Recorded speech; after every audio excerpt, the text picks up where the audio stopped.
Today I'm going to show Anna how to make these fun Valentine treat mason jars. I can't wait to fill mine up with some lollipops.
Cindy, what's our first step?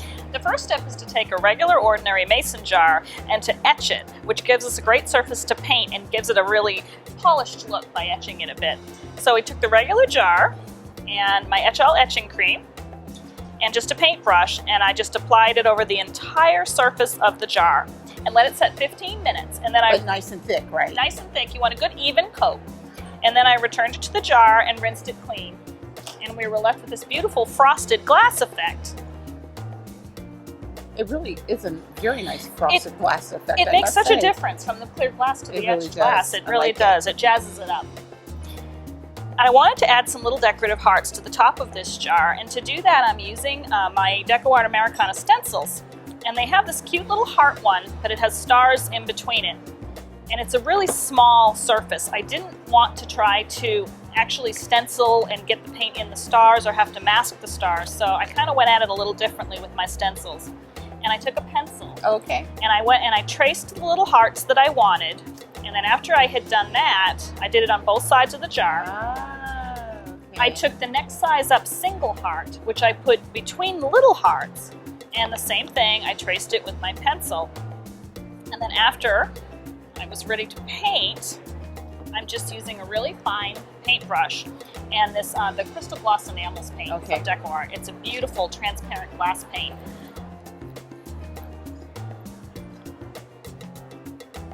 And I actually use my cover as like a little bowl. Yeah, when I looked at this, I didn't realize that's what that was. It's almost like stained glass. Oh, it doesn't. Yeah. It's almost raised a little bit. It does, and that's why the other reason I did it with a paintbrush instead of stenciling it is because I really liked the raised effect that it gives, and I'm able to make sure that I'm in those lines. And I put one coat on and filled in those little hearts. And I went in and put one coat over all of the little hearts. Let it dry, and then I came back and I did repeat with a second coat. And that's what gave you this. That's what gives you the dimension. And then you let it dry for 4 days, and then the instructions are on the bottle. You do bake it in the oven a little bit to set it and make it permanent. Now, you took your cap off of your jar when you baked it? Yeah, I did take the lid off when I baked it. And that just sets the paint so that it's washable later on. So next we're going to embellish our little jar lid. And to do that, I'm using some white Macon's clay, about half of a 120 gram package. And I took it out, and it's soft and ready to go right away. You don't have to condition it first, which is one of the things I love about it. And I'm going to roll it out on the Ultimate Clay Machine, which is this great non-stick clay machine. What setting do you have it at? Right now it's at a 1, which is the first one. Normally it would be clamped down, but because we're working on the go here, we're going to hold it. So I'm rolling it on the 1 first. And then I'm going to jump to a 3. You don't really want to jump more than 2 at a time. Okay. But, whoops. I got it. So then out of that single half a pack, you get quite a bit of clay. Yeah, so that's the nice big piece. I'm just going to push this over just a little bit. And to make our decoration, I'm using a Judykins French script stamp, and some Crafter's ink. Just ink it up. Nobody loves love more than the French. True, l'amore, is that what they say, or is that? Okay, it's too much for me. And I'm just going to stamp my clay. Ooh, And I love how the clay takes an image beautifully when you stamp it. It just transforms it. It looks beautiful. It's so pretty.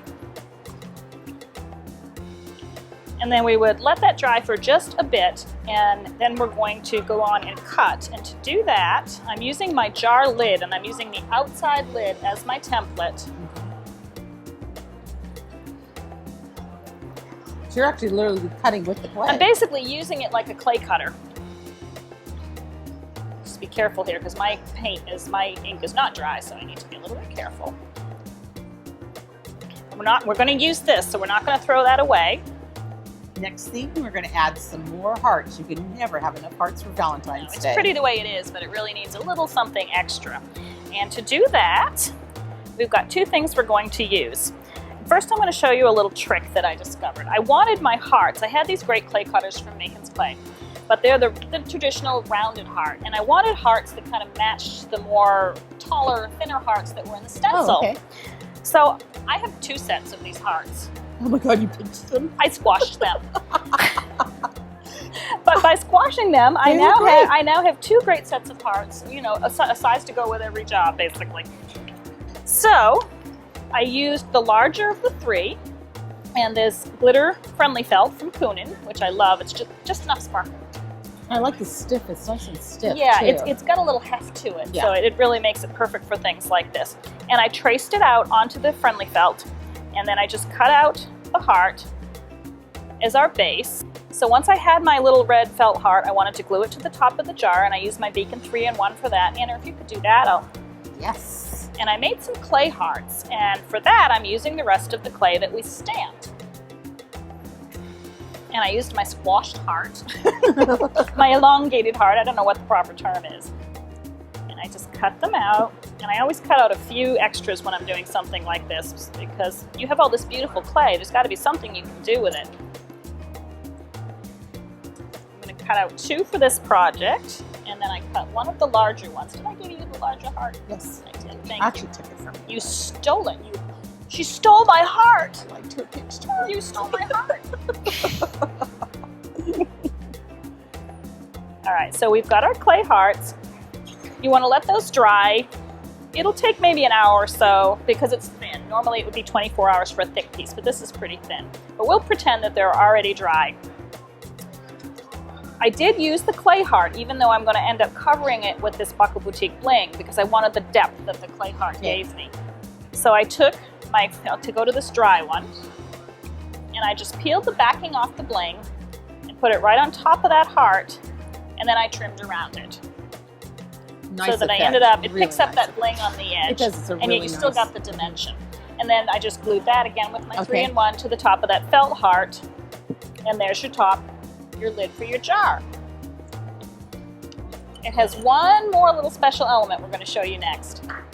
For our very last step, Cindi is going to show us how to make this great gift tag. That way you can address it to someone special. Thank you. Again, I'm using the glitter friendly felt from Kunin. And it's perfect for this because, again, it's a little bit stiffer. It is. And I wanted to make it into a tag shape. And I didn't have a die cut that would do what I wanted, and I could have freehanded it, but I wanted a little more detail.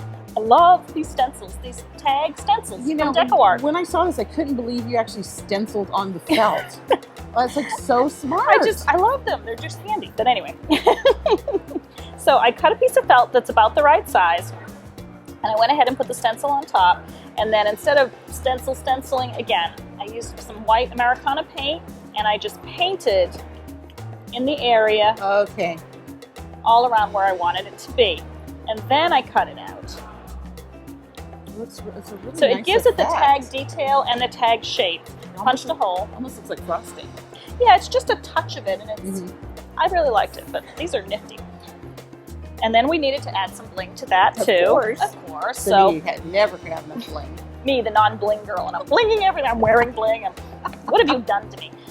So I cut a strip of the Buckle Boutique bling and adhered that to the center of the tag. Okay. And for our hearts, we're using another of those large clay hearts that we stamped and glued that on with my 3-in-1.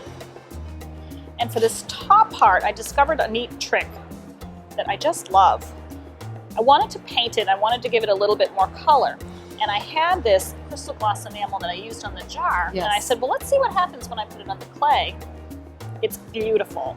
You did get a really great effect. Yeah, it's absolutely beautiful. I literally just painted it, and I put it on heavy. I put it on heavy. I did not do 2 coats on this. I put it on good and heavy, and I covered the whole surface, and I let it dry, and then I mounted that heart. I didn't bake it this time because it doesn't need to be washable.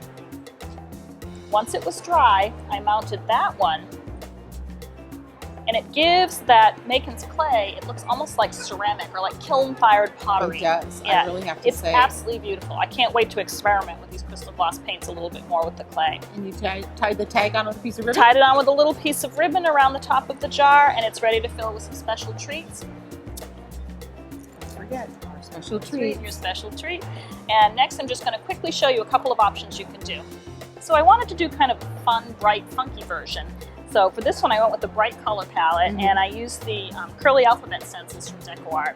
Same procedure, I used the pencil and went ahead and outlined it, and then I filled it in with their glass paint marker to give the control Another and that great detail. effect. Yeah, and it's a really pretty effect, but you get the detail without using it as a regular stencil brush. And this bright pink with the glittery hearts print spelled from Kunin. So cute. It's kind of fun. The same technique on the hearts with the Macon's clay. The top is also stamped Macon's clay, just like we did the first one. And this one is a Macon's clay heart that's colored with the Dazzling Diamonds metallic paint, which is another one of my favorites. Really These fun, metallics too. are awesome. And then we had to have a soft and delicate version. That'd be me. I used another stencil for this one, and I used this soft colored pink multi-purpose paint. And the white glitter felt from Kunin. Same procedure. I love your lid. To this one, yeah. And to make that pink, I just mixed red Macon's clay with white clay, because you can change the color by mixing clay to clay. So just a little bit of red and white. There's no paint in there, it's just clay to clay. And stamped it with another Judykin stamp and with a silver ink pad. A little more bling, and so we've got our soft and delicate version and our wild and crazy version and our traditional red Valentine heart. We're ready for any Valentine. Happy Valentine's Day. We hope you've been enjoying our All-Star Designers Winter Series. Like us on Facebook, pin us on Pinterest, and follow us on Twitter. And for full instructions and complete supply lists for all of the projects featured on the series, go to whencreativityknocks.com. and sign up for our newsletter, and you'll be eligible to win one of the prize packages full of products from all of our series sponsors.